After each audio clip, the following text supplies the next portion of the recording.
નમસ્કાર, સુપ્રભાતમ. એનડી ફોનમાં આપ સૌનું હાર્દિક સ્વાગત છે.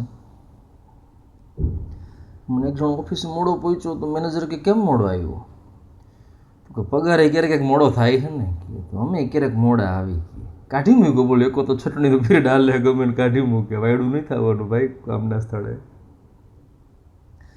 દર્દીને કંઈ રોગ થયો તો અસાધ્ય રોગ જેવો હતો, તો ડૉક્ટર આમ એની ભાષામાં સમજાવે કે ભાઈ તમારી પાસે સમય ઓછો છે બહુ જીવનમાં કહીએ.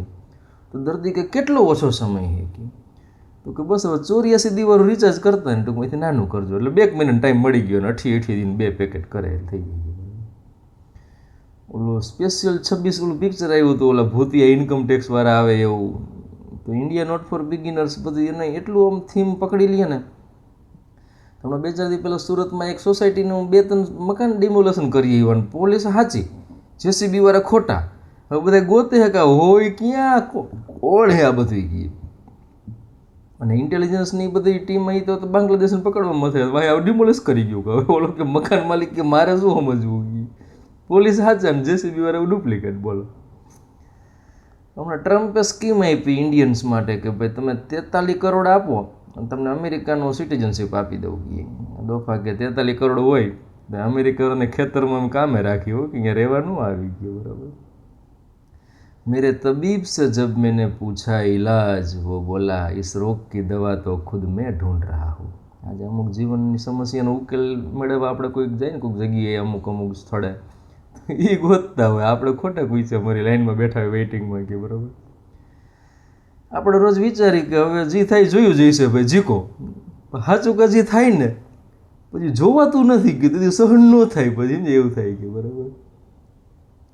ટ્રાફિક સિગ્નલે એક મોટરસાઇકલ વાળે સિગ્નલ તોડ્યું, વાહે 4-5 જણા બીજા સિગ્નલ તોડ્યું. પોલીસ વડે પહેલાં જ આવે વાહે બધા 4-5ને પકડી લીધા, હારી પેનલ્ટી લીધી. એમ તો એક વાર પૂછ્યું કે આગળ વાળાને કેમ જવા દીધો ગઈ? તો કે એ તો અમારો જણ હે કે ટાર્ગેટ પૂરો કરવા માટે અમે જ આ રીતના ચાલુ કરાવીને પછી પૂરું કરાવી ગયા. વળી પાછું ફરીથી ઊભો રહી જશે, ફરી સિગ્નલ તોડશે ગયા. બરાબર. एक्टिव वेज ने पैसिव वेज हालતું હતું ક્લાસરૂમમાં. તો શિક્ષક કહે ઉસને બર્તન ધોઈએ और उसे बर्तन धोने पड़े, આ બેમાં શું ફરક કે? બરાબર. ટૂંકમાં વાક્યના ભાવાર્થની દ્રષ્ટિએ પૂછતા હતા લિટરેચરમાં.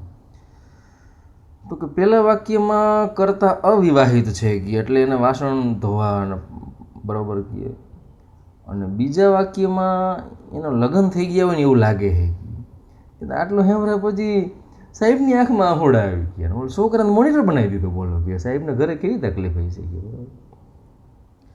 અમુક મેડમ ગાડી હાંકતા હોય ને તો એવી રીતના ગાડી હાંકે ને કે આમ પોતે એકલા જ હોય, રોડ ઉપર કોઈ હાયલું નથી જતું ને એવું એ માને. અને એ મેડમ જો હાલવા નીકળે તો કોઈ ગાડી જ રોડ ઉપર નથી આવવાની ને એ એટીટ્યૂડથી હાઈલા જતા હોય. બોલો બે રીતના તકલીફ કે. હમણાં અમારે રવા પર ચોકડી એક જીકી દીધી આવી રીતના. બરાબર. એક સાયકોલોજીકલ સર્વે હાલતો હતો તો એક ભાઈને પૂછ્યું કે ડુ યુ હેવ કિડ્સ? તો કે હા મારી પાસે 3 બાળકો, આઈ હેવ 3 કિડ્સ. બીજો પ્રશ્ન ડુ યુ ડ્રિંક? તો કે યસ આઈ હેવ 3 કિડ્સ. 3 ટેણીઓ તોફાની એ પીવું જ પડે કે તો જ ઊંઘ આવે ગયો. બરાબર. હવે કેરીની સિઝનનો અંતિમ તબક્કો છે.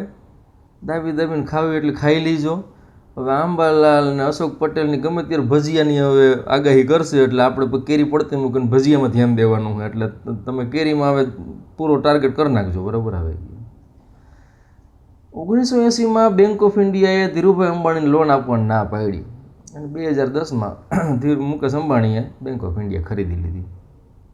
આ દુનિયામાં કંઈ અશક્ય નથી. હમણાં થોડાક દી પહેલાં આઈસીઆઈસી વાળાએ મને લોન આપવાની ના પાડી છે.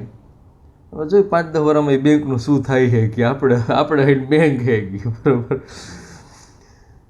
એક જમાઈને હાહારાને કહે કે દુઃખ સાથે કહેવું પડે છે કે તમે જે મને પેટ્રોલની કાર આપી છે કાંઈ ઈ ને કાં તમારી દીકરી બેમાંથી એકને પાછી લઈ જાઓ કે બેયનો ખર્ચો તું નહીં સહન કરી શકો. ટૂંકમાં મોંઘવારી જ એટલી છે કે. ધનિકનો છોકરો કહે પપ્પા બહુ ગરમી લાગે છે કે. તો બાપા કે બેટા કહે આપણે એસી લગાવી દઈશું રૂમમાં કે. અને અમે નાના હતા ત્યારે મને કહે બાપા ગરમી થાય છે તરત હાલ ટકો કરાવી દો, તરત વાણંદ પાસે જઈને હજી મરાવી દે. બરાબર. કેટલો પરિવર્તન આવી ગયો છે. एक्टिव वेज पैसिव वेज નો હવે આવ્યું બોલું. पत्नी की सोने की चैन कब दोगे की? तो पति કહે કે सोने से कब सोने दोगे की, चैन से कब सोने दोगे की. બરાબર. ટૂંકમાં ચેનથી હુવા નથી દેતા કે હિન્દી હતી.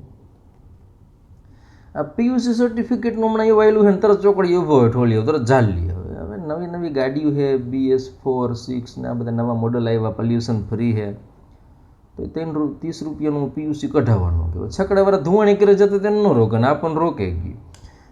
અને ધુવાણો તો એ ગાડી કરે તો એ પેટ્રોલ પંપવાળાનો કે ગાડીના એન્જિન બનાવનારનો ભાગ છે, તો એ બેને પકડવાની જગ્યાએ આપણને પકડે ગઈ. સરકારનું બધું રહસ્ય છે કે બરાબર, પીવાવાળાને પકડે, વેચવાવાળાને ન પકડે. સરકાર હમણાં ગાંડી થઈ ગઈ, બાવલી થઈ ગઈ છે બરાબર. સ્કૂલની બાલસભામાં એકવાર મને ધરાહાર પકડીને ઊભો કર્યો ગીત ગાવા માટે, તો મેં રાષ્ટ્રગીત ગાયું, એ બધાને ઊભા કરી દીધા. જિંદગીમાં યાદ રાખે, બીજી વાર કોઈ દી આપણને ઊભો ન કરે બરાબર. તું પોતાને ગરીબ હોવાનો દાવો ન કર દોસ્ત, મેં તને જોયો છે પેટ્રોલ પુરાવતા. બોલો, હવે પેટ્રોલ પુરાવે ને તો અમીરીની નિશાની થઈ ગઈ બરાબર. એક મારા મિત્ર જે પંકજ ઠોરિયા, એની રચના જે અહીં કરેશ જ એવા કામ તું, ટૂંકમાં એક ખટારો લાકડા ભરેલો હે, નીચ ખટારો કાપેલ લાકડા ભરેલો, નીચ ખટારો ઝાડવાય ભટકાઈને ખટારો છે ભાઈ. અહીં કરેશ જ એવા કામ તું, તો પછી જે પોસતું એ મારતું, જે પોસતું એ જ મારતું, સાહેબ એમાં નથી કંઈ ચાલતું. લાકડા કઈ પાત તમને ઝાડવું પછી નડે ને કે. પેટ્રોલ ડીઝલની શોર્ટેજ હતી, પછી અચાનક જ ફ્લો વધી ગયો, જો એટલું પેટ્રોલ મળે, ભાવ વધી ગયો. પણ હવે શું થાય, તો ડીઝલ ગાડી હોતા ઢાળ ચડતી વખતે ઠુસક ઠુસક અવાજ આવે. ટૂંકમાં હવે આમ સ્ટ્રેન્થ ઘટી ગઈ બરાબર. અને વળી એ પંપવાળા બધા આપી ગયા, બોટલમાં ન દઈ ગઈ, શોર્ટેજ ઘટી ગઈ. તો કાંઈક તો ગડબડ છે, બોટલમાં નથી દેતા એટલે કોઈ લેબ ન કરે, કોઈ માપ ન લઈ લઈએ. છાપામાં તો એક 40 લીટરની ટેન્કમાં 45 લીટર તો ડીઝલ ભરી દીધું એને. બોલો કેટલું સેટિંગ હશે કે. ને ગાડી ઢાળ ન ચડી શકે, ટંકારા જેવા સાદા પુલ ચડી નથી શકતી, એમાં ખટારા ધીમા પડી જાય છે. એટલે કંઈક રહસ્ય તો હોય, આ બાબતે કંઈક વિચારવાની જરૂર છે. અને ગવર્મેન્ટે બહુ આંધ્રપાટો રમે છે કે બરાબર, જાગૃત થવાની જરૂર છે. આવું જો